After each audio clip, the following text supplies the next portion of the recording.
I'm a believer that this team's going to win the national championships. The rivalries, it's up there on top of the list, man. And if we allow them to devalue it, we lose a lot of what makes college football special. Don't let them do it. Don't let them devalue what it means to you. Hey, welcome to JUCK on Bucks, the weekend show. Thank you so much for joining me today. Ryan Day, the entire staff spoke on Friday, and I think I was most curious to hear from Matt Patricia and Tyler Bowen. Really wanted to hear from those two guys, and I did a separate video of what I thought of Matt Patricia, and I kind of explained why I went from feeling pretty good about Matt Patricia to feeling like, man, this is a perfect fit.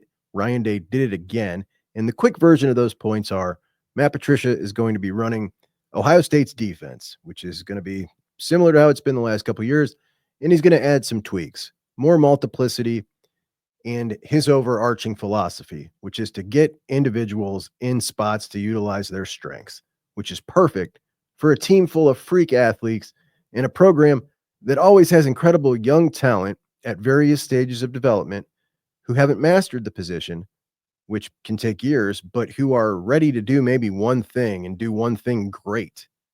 He's going to get those guys onto the field, and he's going to play more than the 11 guys because he's going to have a lot of different packages to utilize those skills that those guys have, which is perfect for this team in this program. There's not going to be sweeping changes. There's just going to be more confusion and more havoc coming to offenses near you when the Buckeyes defense takes the field under Matt Patricia's defense. He's very content with the staff that's here. Didn't need to bring in my guys. There was none of that. He has a past relationship with Walt, past relationship with Larry Johnson. James Laurinaitis, he worked him out for Pro Day. We saw those videos back when his name first got brought up of him in the Woody working out Laurinaitis. And I just love it. My takeaway from his interview, he's very self-aware. He knows his reputation, and he's clearly tried very hard to change that. He's being extra special, outgoing, and nice. And, you know, it looked very sincere. It didn't look like it was phony, but self-awareness is a good thing. And I think that he certainly is not going to be a guy who's going to come in and cause internal issues like we were hearing has happened at previous stops. It just doesn't come off like that at all. But, you know, we'll have to wait and see. But the core principles for Ryan Day have been culture above everything else. And he's the guy making the decision. So if he's good on that aspect of it, I think we all should be as well, because nobody in college football has done a better job at culture. He is the gold standard when it comes to college football programs for culture. I really believe that. And I always have. So Ryan Day also hires Tyler Bowen. Tyler Bowen was the offensive coordinator at Virginia Tech, comes to coach offensive line at Ohio State. What did he have to say about Tyler Bowen? He said, well, the first thing was I talked to Brian Hartline. Brian is going to be a first-time play caller, and for us, we wanted to make sure that we had somebody in the room that had that run game coordinator experience. Not everybody loved the Brian Hartline hire, and I definitely understand, obviously, reasons to be reticent about that, but where he lacks is that run game experience, and to be able to get him some assistance in the form of an offensive line coach who was an offensive coordinator would be, you know, obviously, yeah, sure, that'd be the best case scenario if you can make that happen, right? But not everybody can make that happen. In fact, there's just a couple of programs in the country that can make that happen, because you're asking a guy who's a successful offensive coordinator to drop down to an offensive line coach, and it's going to be pretty difficult to find that. A pipe dream for 93% of college football teams. But Ohio State, particularly in this most recent hiring cycle, has made a habit of flexing the Ohio State muscle in getting guys to drop down in jobs just to come work at Ohio State. It's pretty damn impressive. And to me, what it shows, and I'm not just talking about Tyler Bowen. Who else are we talking about? Billy Fessler. Billy Fessler was the quarterback coach at UCLA, comes to Ohio State to be an assistant quarterback coach. We see it with Marcus Johnson, Purdue's offensive line coach last year. He comes to join Tyler Bowen's room as an assistant to him. Charlie Dickey, offensive line coach, comes to join Tyler Bowen as an assistant to him. Just time and time again, we're seeing guys drop back in title to come join Ohio State to try to catapult their career. And we've certainly seen guys catapult their career when doing this. Remember, Chip Kelly did it from a head coach to the offensive coordinator at Ohio State. What happens? He catapults himself back into the NFL. And that's where we're getting these comparisons of Nick Saban's reform school. Take a guy like Matt Patricia. He falls right in line with some of those guys, with Steve Sarkisian when he was down and out, with Lane Kiffin when he was toxic, and bringing in those type of guys, giving bright coaches an opportunity to revive their career. And they do a great job for a couple of years and use it as a launching pad to get their career back on track where they want. Now, we all know Matt Patricia wants to go to the NFL. And if he gives us 2 years, that's what we're working with now. Ryan Day's now reached a point where he is so well respected in the coaching profession that these guys want to come and do that. Like, he is the dude. The fact that he was talking about studying Saban's run, this just all kind of fits perfectly with what's going on right now with the current hires. And I'm telling you, man, he's got it going on right now. He really does. Day talked about, well, he was asked about, well, I'll just play it. He was asked about the recruiting with Tyler Bowen. What are your expectations for Tyler Bowen as a recruiter and in your hiring process? How big of that was those conversations? Big. And you guys can probably already see he's making an impact. He's getting guys here. He works hard at it. He makes connections. He builds relationships. He can evaluate at a high level. And I think with some of the guys that we have, on the offensive staff together, you're starting to see group recruiting there. And so, again, we're Ohio State. We should have the best players in the country, and he understands that. And, again, this is another guy, the more you get around him, you'll see his personality just jumps out at you, and the guys love being around him. So, we'll see how the spring goes, but he's off to a good start. You can feel the exasperation in the big. Like, yes, it clearly hasn't been where I want it to be, and part of my intent in hiring this man is I think he can turn that aspect around. And, this isn't about recruiting stars, it's about any of that. This is about being able to put a list of your top targets and hitting a higher percentage of those top targets that you decide are your top targets as the offensive line coach. Not been getting done through Stud, through Fry, for Ryan Day, and he's ready for that to change. I think Tyler Bowen is the guy that's going to do it. Now, when he talks about group recruiting and the way it was, remember Tim Drevno and Mike Seleni were working with Justin Fry, just like Charlie Dickey and Marcus Johnson are going to be working with Tyler Bowen. And it sounds like these three guys together are recruiting in tandem, group recruiting, all the targets that they're after are getting to know at least two of them. And I think it's going to work out really well because Marcus Johnson and Charlie Dickey both have some real recruiting chops. I don't think Tim Drevno ever talked to a recruit, but this is something that's new. And I think they're working on a new strategy here, and I like it. I think it's going really well so far. I think the energy around Ohio State offensive line recruiting is just taking off, and we're going to have a really good class. But we do have some news about that class in a little bit. But the first thing Tyler Bowen did was take 20 to 40 minutes to sit down with each of the current guys in the offensive line room, have a talk with them, just a one-to-one. What's your journey like? What are your goals? And he said, I gave them a piece of myself. And he's just, the guy just gets it, man. It's very clear listening to him talk for that 15 minutes that he's just a dude that gets it. Also, 15 years he's been coaching already, and he's only 35. So a veteran coach at 35 who totally gets it. He was basically asked a couple of questions that were kind of trying to get him to like, what's it feel like when you got the block O on your chest? Like, do people's reactions change? Does it make recruiting easier? Things of that nature. And he gave a really interesting answer. He essentially said, when I was recruiting at Virginia Tech, I was recruiting against like programs. So it was just as hard to recruit at Virginia Tech and not any easier to recruit at Ohio State because when I'm at Ohio State, I'm recruiting against like programs. So Virginia Tech, that may be Wake Forest and North Carolina he's recruiting against. And at Ohio State, it's Georgia and Oregon and Alabama. So it's the same difficulty, same degree of difficulty, same process. And I think that was a really interesting way to put that. I'd never heard anybody put it that way, but he's obviously totally right here. As far as the running game he wants to see, he wants to have a physical downhill running game, concentrating on no tackles for loss.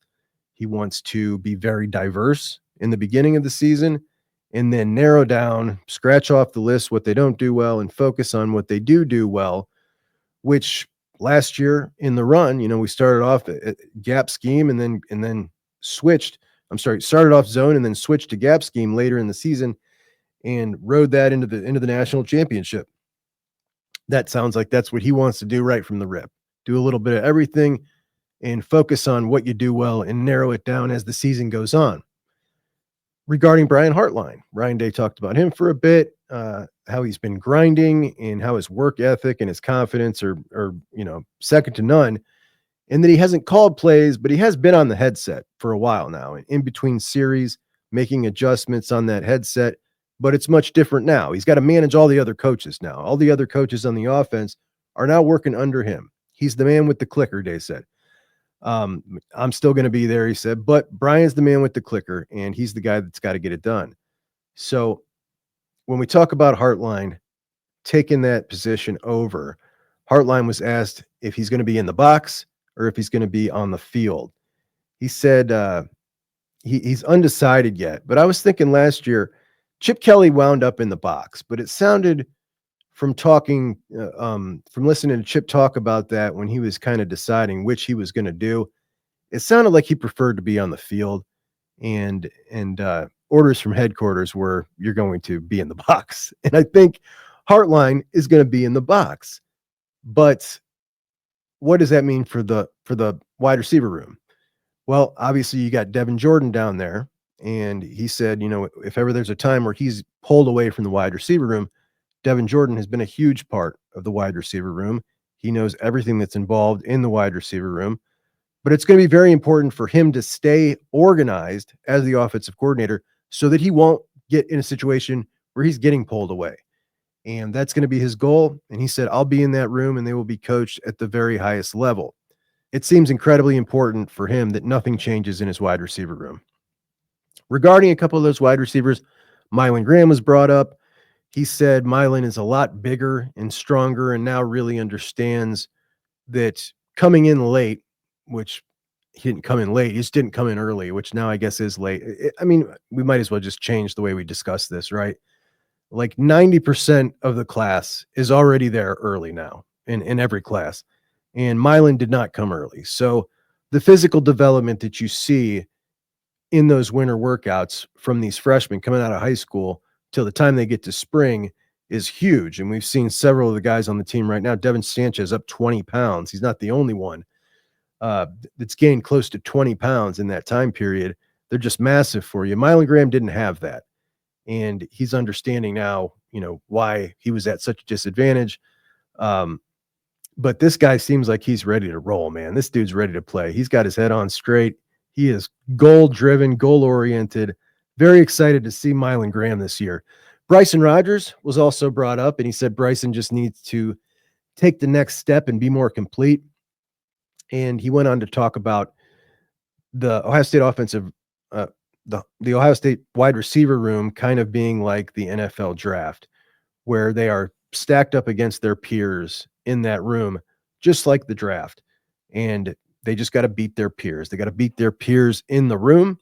And if they can beat those guys in the room to become starters in the Ohio State wide receiver room, then they're most likely going to be those same dudes that are going to beat their peers when it comes time for the NFL draft. And he's certainly right about that. Billy Fessler, the quarterback's coach. Ryan Day says to coaches all the time, when you walk in the building, it's up to you to bring the value as the coach. And he said Billy Fessler has clearly done that, quickly became the quarterback coach. He was here before and saw how everything worked. So the guys know him. we all saw the support publicly from Julian Sayin and Will Howard. Will Howard's gone out of his way several times to bring up Billy Fessler when he wasn't asked about Billy Fessler. So it's pretty clear that the guys really like Billy Fessler. And it's also kind of becoming a pretty big talking point that Billy Fessler, much more than anybody else, was the one who really worked with Will Howard on those mechanics that we saw improve throughout the year. And that's awesome. But the fact that he got this job for how young he is, he said it's a dream job and an honor. And Coach Day could have gone and found the best quarterback coach in the country. That's how special this place is. But the fact that I got it is just an incredible honor. The youth talk on the offensive side of the ball keeps coming up. And there's a lot of people who are a little uncomfortable with the age of a lot of these guys. When we look at Ryan Day, Carlos Loughlin's 48, but then you look at the rest of them with Hartline, Tyler Bowen, I think they're 38 and 35, and then Keenan Bailey, Billy Fessler, even younger than them. I think it's fantastic, and it really got me thinking. Let's hear what Keenan Bailey had to say about it. Went on damn near a decade, and my two bosses have been Ryan Day and Brian Hartline for 10 years. So, like, we know each other every day for whatever, 8 years. So that continuity, even you mentioned Billy Fessler, he was gone and came back. So, yeah, we're young, but we've been together. Show me another staff that's been together for 8 years that knows each other that well and that's, been this productive. I don't think there is one. I think he's spot on, and it got me thinking that we are kind of watching the Ryan Day coaching tree right now develop with those three and James Laurinaitis as well. The Ryan Day coaching tree. And it's interesting, man. It's like Ryan Day, we've seen him as a brand new head coach. And now in 6 full years, he kind of looks like a pretty seasoned, grizzled veteran with a mound of accomplishments, now a national championship winning coach. And we're seeing his coaching tree develop. When we look at Billy Fessler, Brian Hartline, and Keenan, these are like Day disciples. You know what I mean? Like, these guys, number one, they all think the world of his knowledge. He's at the top. And Keenan, who, in my opinion, of all the interviews, and I watched every single one of them, some twice, Keenan had the most interesting interview on Friday. He gets into a lot of interesting stuff. We'll hit on another one of other things that he said in a little bit here. But the way he talks about Ryan Day, as far as just football knowledge, there's reverence in his voice, and it's pretty cool to listen to. He also talks that same way about Billy Fessler. So those two dudes, football junkies, man. And it is. We're watching the Ryan Day tree. 10 years with Keenan Bailey and Brian Hartline. That's pretty wild. So many times when Ohio State makes a hire and it's an internal hire, people get mad and they say, we're at Ohio State. We can get the very best there is. And that's true. But I think sometimes the best in college football isn't the best for your program. Sometimes the best for your program is a very smart, talented guy who knows exactly what's required and how things run where he's at. And I think that Hartline and Keenan and Fessler and Laurinaitis all represent those type of guys. And the way this staff is constructed, I think, is just fantastic.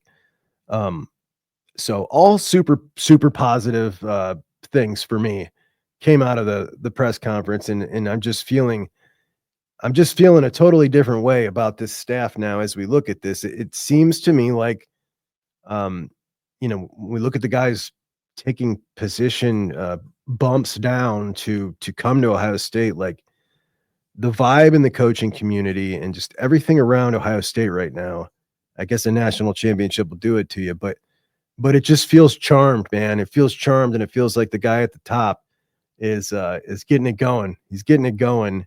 And I sure loved hearing him talk about looking at different things about how Saban did it and talking about repeating. There is no content in his voice. We watched the national championships the year prior. The coach split town with half his staff. You know what I mean? We're watching Ryan Day talk about, let's go win the next one at the celebration. And it certainly seems like he's doing everything he needs to do to try to make that happen. And we need to get used to the staff turnover because it's going to keep happening. And that's what made Nick Saban so great. The ability to continue to supply the super good coaches in those critical places. And it's just pretty impressive, man. It's pretty impressive. Now we've got to see it play out, obviously, but listening to the continuity on the staff and listening to these guys talk about each other, it certainly seems like this is looking like a well-oiled machine, even with so many new faces. And you don't get that without that culture. What's gotten into me? I don't know. I don't know, man. Ryan Day said the quarterback around here. I mean, you start listing the guys who've been most recently the quarterbacks around here, and they're going down in history in Ohio State football. Some of the best names who have ever played the game. But the biggest thing is they have to lead. They've got to be tough. So a long way to go on it. I don't have any evaluation to go on it right now, but it's going to be a big spring for those guys. So with that in mind, what Day is looking for in the quarterbacks heading into this quarterback competition? You look at Lincoln and just his kind of physical makeup. I mean, he's a workout warrior. He's an incredible athlete. He's got a good arm. And now he's been in the program 2 years. As far as leadership qualities, they don't jump out to me as someone who has those natural leadership qualities. When we look at Julian Sayin, obviously he's got a freakishly talented arm, doesn't have the size Lincoln has, doesn't have the athleticism, but he's a pretty decent athlete. When we look at the leadership qualities, just natural leadership qualities, they're probably less than Lincoln's. And then when we look at Tavian St. Clair, he has better size than both of them. He's a similar athlete to Lincoln, and he has probably the middle arm, right? A little bit better than Lincoln. Not quite as arm talented as Julian, but the leadership is 100% Tavian right now as a true freshman. He has those natural leadership qualities. Now, obviously, as a freshman, you've got to earn the respect from your peers with how you play and how you work.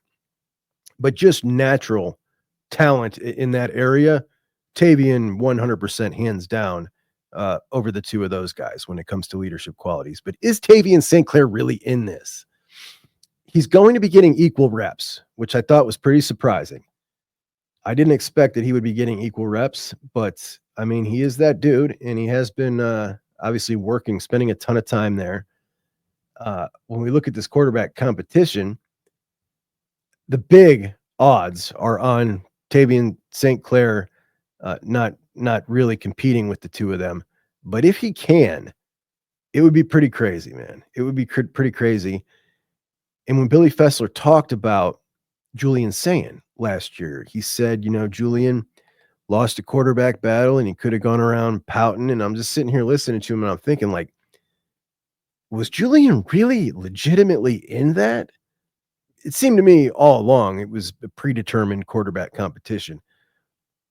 I'm curious to know, do you guys feel like this one is more predetermined than it was last year?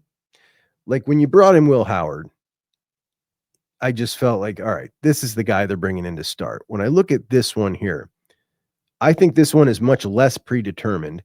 However, I think the skill between Julian and Lincoln is bigger. I think there's a bigger gap than there was between Will and Devin. That's my thought on it, but I might think that the gap between Lincoln and Julian is bigger than you do. But I think it's pretty sizable when we just talk about arm talent, understanding the system, like just a really bright kid. I don't think that Lincoln's going to be able to. I think that if Julian doesn't win it, it's because he's given it away. He's given it away, making mistakes. Ryan Day won't accept that. And if that's the way it goes, I'll be convinced of that until I see Lincoln come out and absolutely slay it, which I don't want to sound like I'm rooting for one guy over the other. I'm not. I'm just pretty infatuated with the arm talent that Julian Sayin has, which if you're not familiar, man, go watch him. It's something unique. It's something really unique and really special and really fun. But if Tavian St. Clair were to actually be able to beat those two dudes out, Boy, would I be all for it, man. That would be one heck of a story because Bryce Underwood is going to be starting by the end of the year too. So that would be pretty cool. Anyway, all right, I'm babbling on. I don't think I'm going to be able to get to All right, I'm babbling on. I don't think I'm going to be able to get to Keenan Bailey or Carlos Loughlin or Walt today, but I want to make sure that I get to what Ryan Day had to say about the portal, which he was absolutely furious that Notre Dame and Ohio State were the last two teams that had guys who could go in that 5-day window. So everybody else's roster is set, and now you just got these two schools where like, oh, we need one more piece. Well, there's only two schools that have guys who are available to go in the portal for that 5-day period after the national championship. Ryan Day was heated, man. He was not happy about that. He said, we need to work on these rules. Talking about the Buckeyes' needs in the spring portal. Obviously, you couldn't really work a ton on the portal because they were playing football, but the spring portal is going to open up soon. And he said, there are some positions that we don't even have the numbers. We're not at max capacity. So as far as depth, yeah, we'll see. I think there's definitely some guys that we're going to see pick up. We only saw one pickup in the spring portal last year. That was Keenan Nelson, a safety. This particular spring portal, I think we'll probably see 3 guys and probably one more safety actually. But he did bring up the toughest thing to replace here on this team is obviously the defensive line, and continually, twice on separate times, brought up not just the 4 guys that started, but losing Hero too. And it's pretty clear that Hero is a pretty big loss, and that one's really going to be felt and has been felt by him and in the defensive line. Larry Johnson talked a lot, and again, we'll roll the rest of those guys in probably to Monday's show. I think tomorrow I'm going to have Dylan on with me, so Dylan and I will talk about that. But I do want to get to the spring game.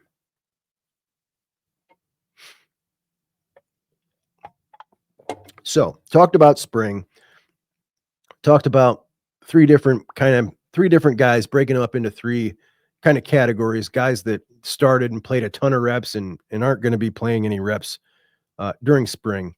Talked about guys that played quite a bit last year, are still going to get some spring reps, and then guys that didn't play at all and need tons of reps, and that's how they're going to do it.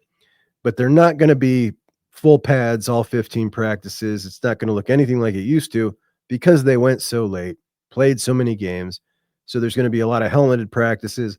And then he got in with the spring game. And as you've known, I've been pretty pissed off about the coaches around the country who have, in my opinion, very flippantly disregarded, canceled these spring games, and not even made one mention in their statements about who these games are for and the impact that might have on the community that supports and pays the players' salaries on their teams, and that's their fans.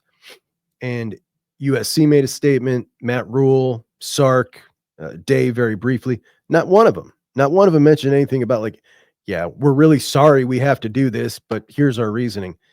And the entire thing just really rubbed me the wrong way. So Ryan Day got into not the details, but he talked about it a little bit more about what they're intending to do for that spring game. Now, you've had some guys since come out on the other side of this in the coaching profession. You had Jed Fish at Washington, Dabo Swinney at Clemson. Dabo, unsurprisingly, took this with the tampering angle, and he was like, if you think not playing a spring game is going to clean up tampering, that's not going to help us. That doesn't matter. It's called PFF, when in reality, which I've been saying all along, the way that you can do that is the portal window is only 10 days, and you can just have it after April 25th, and then nobody can take your guys. Jed Fish, theirs is after the 25th. But his opinion was, you got to have the spring game. I grew up as a kid going to the Florida spring game. Like it's a part of the community. It's a part of being a fan of your football team. And when I listened to him say, I was like, finally, man, one of these guys gets it.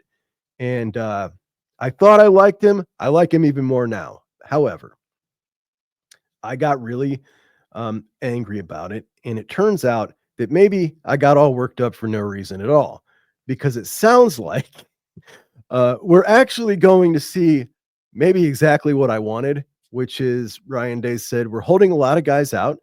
It is going to resemble a game. So they're going to be playing football downs against each other. And it's going to be the young guys, which is all I ever wanted to see, man. Like, I think if you are someone like me who's really into the Buckeyes and enjoys that spring game, it's to see guys like Quincy Porter, the Armstrong twins, Ian Moore, Gabe Van Sickle on the offense. Guys like, we don't want to see Brandon Innes. We know what Brandon Innes can do. We don't want to see Arvell Reese. We know what he can do.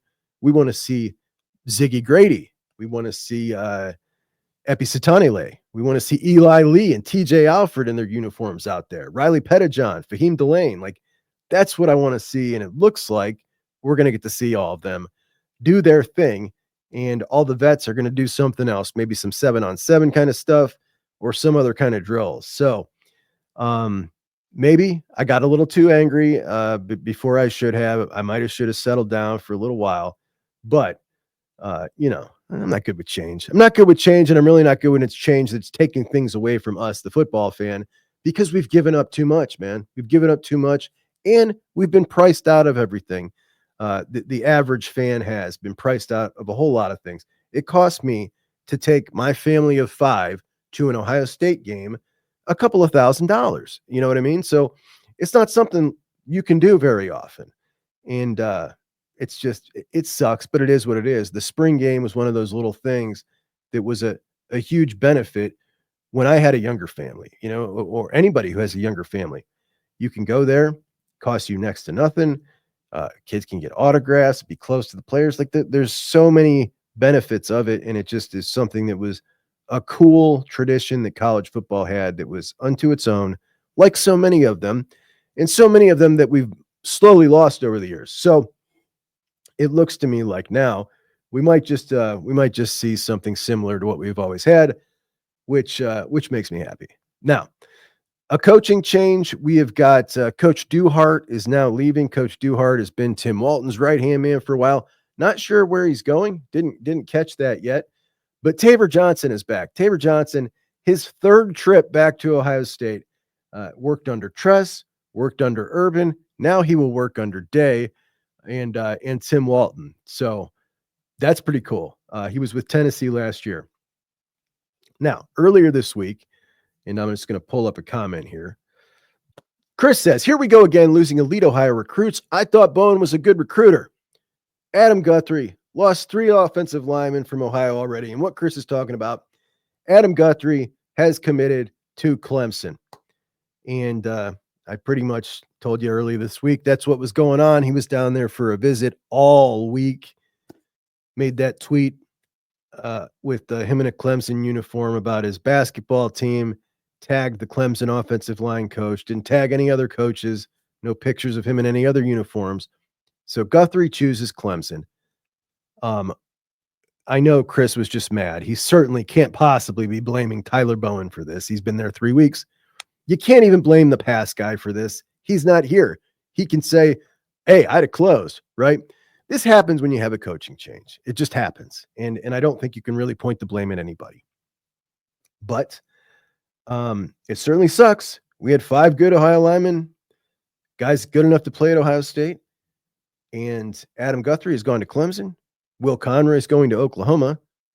Ben Congdon is going to Miami. So Oklahoma, Miami, and Clemson come up into Ohio and peel out one of our best linemen, leaving us with 2 left. Now, Max Riley was far along in his process, and he decided when there was a coaching change, all right, I'm going to push the date back to give Ohio State ample time, give them an opportunity to get their staff in and give them a chance to get to know me before I make a decision.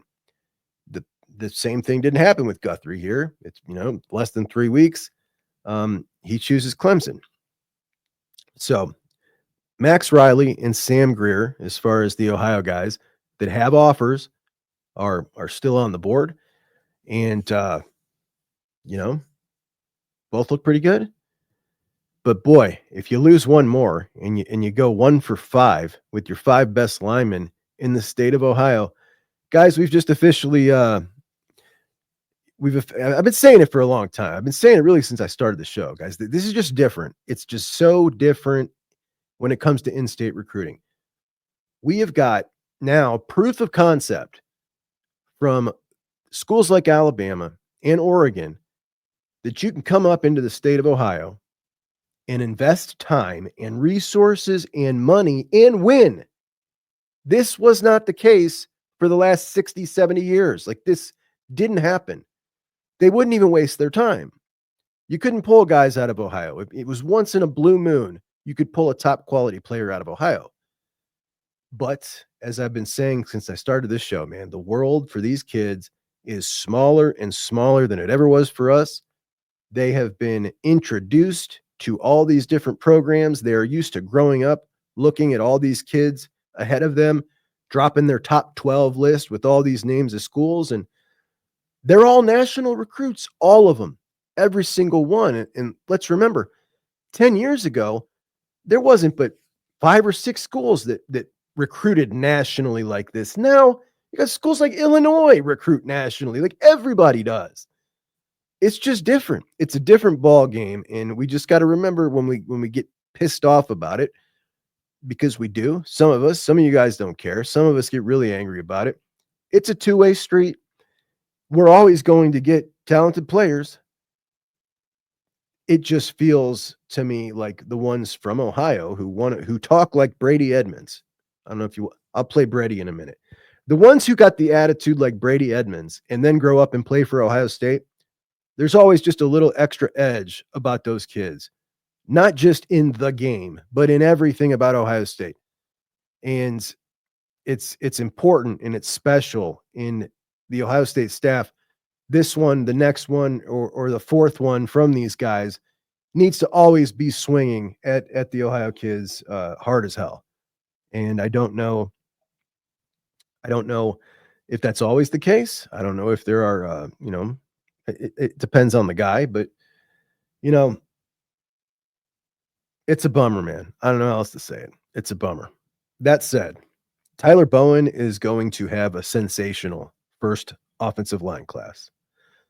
I'd bet my bottom dollar on it. Matter of fact, I'll bet you a bag of Tostitos. I'll bet you a 20-year-old bag of Tostitos.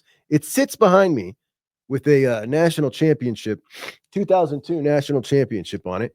And my cousin Leo says I lost a bet. I said that if the Buckeyes won the national championship, I would eat those bag of Tostitos. I said that I don't think I did say that. So I didn't eat them yet. But I'll bet you if Tyler Bowen doesn't land a sensational class, I'll eat the Tostitos. This guy's going to get a great class.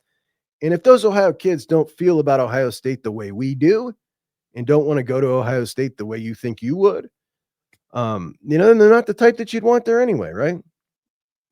I don't know, man. I'm trying to talk my way into making myself feel better about it because, yeah, I'm furious about it. I am. That's what it is when we talk about commitments anymore. Unfortunately, for some guys, it doesn't mean anything, and it just keeps us in the blue. For other guys, it means everything. And here is one such guy. Joining us now, Brady Edmonds, 5-star quarterback from Huntington Beach, California, committed to the Ohio State Buckeyes, class of 2027. Brady, welcome to 10 Questions with JUCK. Thank you. Thank you for having me. Absolutely, buddy. So I want to start off right here because this one really hit me.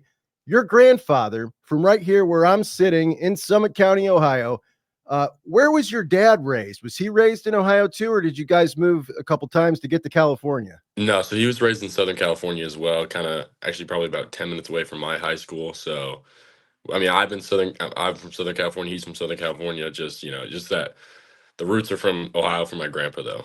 Okay, so grandpa, I'm sure, passed down a lot to you. One of those things, passion for Ohio State football, but not just like when you're a kid, somebody says, who's your favorite college football team? You say Ohio State. Like, what was a fall Saturday for the Edmonds family? Yeah, so my dad tells stories growing up, like when if Ohio State would ever lose, it'd be quiet in the house and you'd be doing chores all day long. I mean, not to that extent with us, but I mean, it's definitely quiet and people are definitely upset. So definitely grew up a big Buckeye fan, following the teams as you've grown up. Who's your favorite Buckeye quarterback growing up as a quarterback out there in Southern California? I'd probably have to say CJ Stroud just because I feel like I relate to his game more than anybody else. Just, can run the ball, but that's not what you're known for. Known for the arm and just, making the right decisions. Yeah, you've definitely got some wheels, but man, you got a cannon. And I'm going to show some highlights here when I'm done with this interview. If everybody hasn't seen Brady, my gosh, a rifle on this guy. All right.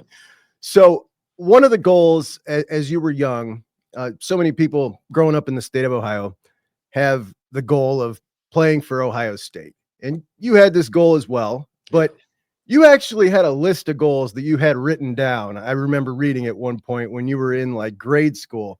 Yeah. And being the Ohio State quarterback was one of your top goals. Where did it rank for you on that list? I don't think I had them. I didn't rank them by like what I wanted to accomplish first, or what do I want to accomplish more so than the other. I think it was more just like numerical order. But I mean, it's definitely up there. That's always been the dream. I mean, the next goal was after playing at Ohio State was win a national championship and win the Heisman, and then be a first round draft pick. So I mean, it's definitely up there. So as you start getting recruited, what did it feel like the first time the Buckeyes reached out? I mean, that had to hit a little different than most. Yeah, I remember I was in biology class my freshman year, and Coach Larkin had texted my head coach, he was one of the assistant quarterback coaches at the time. He's now with the Patriots, but that Coach Kelly planned to coming by soon. I think just days later, I threw for Coach Kelly, and then was down there in the summer, and then got offered. That was my second time down there. I was there going into my freshman year summer. I wasn't really super known at the point. Probably had like 1, 2, 3 offers at that time, but still got to talk to Coach Degg. Coach Dennis was there at the time. Coach Corey Dennis was there at the time, but yeah. So it's one thing to say, I love this school. I've grown up rooting for this school. That's where I want to go. But it's not always a great fit. It actually seems to me like when I look at your game, when we look at Ohio State, the way the offense plays, Coach Day being a quarterback guy, like it actually seems like this may be one of the best fits in the country for you. Yeah, definitely. I mean, especially with Coach Hartline there now as well, having the NFL experience he has, being an Ohio State guy, and then obviously the elite recruiter he is with the wide receiver position, and then Coach Locke bringing in the running backs, and then now you got new addition to the O-line, and I think all around offensively, it's just, no other place to be. Well, you're certainly keeping up. You must watch JUCK on Bucks. Yeah. We talked not too long before this year's game, and it didn't feel like to me at that point you had a decision imminent. You had like 4 or 5 schools you were still interested in, mostly in the Midwest. Then the game comes, and the 2024 edition of the game is going to go down into history for a lot of reasons. Yeah. One of them is the brawl, and you were on the field, weren't you? Yeah, pretty much. So the game finished, and we're down on the field like right when the game's done. There's that's a dog. Sorry about that. But there's Michigan players running up to us saying, "Come to Michigan," this and that, and we're like, but we're down on the field instantly, and then you see everything going on, and you're just like, yeesh, and it was pretty crazy to see firsthand. I mean, it had to be, man. I was surprised that they didn't cut away from that. They broadcast the whole thing. Obviously, you've seen the highlights since then, but being on the field for that melee, I mean, that thing's going to go down in history. It's going to be every hype game, every hype thing we watch leading into the game for the rest of our lives is going to flash to a scene of that, along with Charles Woodson and David Boston. Like that is going to be there. And you were on the field for that. I can't imagine what my mom would think if I was down there being recruited. Like, oh my gosh. All right. So the game ends, obviously heartbreaking. And the tone around Ohio State with the faithful was, to me, the worst I've ever experienced. And I lived through the Cooper era. And I think that during the Cooper era, there may have been some times where it might have gotten that bad, but social media wasn't around. Yeah. And social media has magnified that kind of stuff to a degree that we never could have imagined back then in those days. Obviously, you were aware of the conversation around Coach Day. It was inescapable. And instead of backing away, you jumped in, surprised, committed, shocked me. Was that the original plan you had laid out? To be honest with you, I felt like I could have committed in June when I got the offer. I felt like I knew right away that's where I wanted to be. And it kind of, like I started talking to schools less as well. Like I I just knew that's where I wanted to go. So I was just kind of waiting until after season. And then obviously my season was done by the Team Up North game. So I was there. And then going into the weekend, I knew like I was going to commit. And then obviously they lose. And then you're kind of like, oh, shoot. And then you see everything on social media saying, fire Ryan Day, this and that. So then that kind of gets in your head. And at the end of the day, I kind of just thought about it. And, I'm going there. Obviously, I want to play for Coach Day, obviously, but I'm going there because I want to play at Ohio State. So that's kind of the main reason. Man, this couldn't go any better for us over here in Ohio. But the Buckeyes obviously then go on the most ridiculous run through a gauntlet we've never seen. I imagine that made you feel not only great as a fan, but pretty darn validated in your decision and in the vote of confidence you showed in that moment. Yeah. That had to be a little bit extra special for you watching them do that this year. Yeah, definitely. I mean, just seeing everything finally come together and just mold, offensively especially, and then the defense, they've been playing great all season long. But yeah, offensively especially, just seeing Will play, at the high level he could play, and Jeremiah getting the ball and everything like that. And I mean, it was really, really fun to watch. So Chip Kelly, obviously you said you threw for him. He leaves. Coach Hart takes over. None of this feels like it affects you negatively. What are your thoughts on any of that? Yeah, I mean, obviously Coach Kelly has been an NFL guy before, so I kind of, I don't want to say I didn't expect him being there by the time I got there, but I knew there was a possibility of that, ended up happening. So Coach Hartline taking over, I mean, awesome for me. Like I said, the recruiting aspect, the NFL experience, the Ohio State experience, and then I mean, Coach Fessler stepping up. I think he did a lot of the quarterback stuff, like the individual quarterback stuff this past year already. So not a huge change for me, just kind of speaking with him more on the regular basis and him being my main guy now. But I mean, nothing, again, I wanted to play at Ohio State, coaching changed. As long as they still want me, it's not going to change a whole lot for me. Yeah. The feeling, I cover a lot of recruiting, and when I bring you up, obviously, we're talking now about the class of 26, you're a 27. Yeah. And a lot of the attitude now in recruiting, like fans of recruiting have become so jaded on commitments because there are so many more decommitments than there ever used to be. Yeah. Guys flipping and flopping and taking visits, 5-6 visits right after they commit. And it's just kind of an upside down world anymore with recruiting. So when I talk about you, people are like, that's 2027. That means nothing to me. And that's why I wanted to bring you on. I wanted them to hear, okay, listen from his mouth and you'll understand why I'm so excited. And why I talk about Brady as a future Buckeye quarterback. So really excited about your recruitment, man. Saw you at the Rivals camp last week. You looked fantastic. How'd that go for you? Yeah, it went really well. I mean, I was named like one of the top quarterbacks or whatever, got some award, but it was really fun to be there, just compete with some of the top guys and such. And the Elite 11 camp will actually be in Ohio for, I think it's like Massillon or something like that. Oh, Massillon. Okay, cool. Massillon. Yeah. I think that's April 13th, but I'll be on. Thanks, guys. Hope you enjoyed that with Brady Edmonds, 5-star Buckeye quarterback to be, class of 2027. Hopefully throw into Jameer Brown. If not, it'll be another fantastic wide receiver. Appreciate you guys. Talk to you soon. Jug and Bucks out.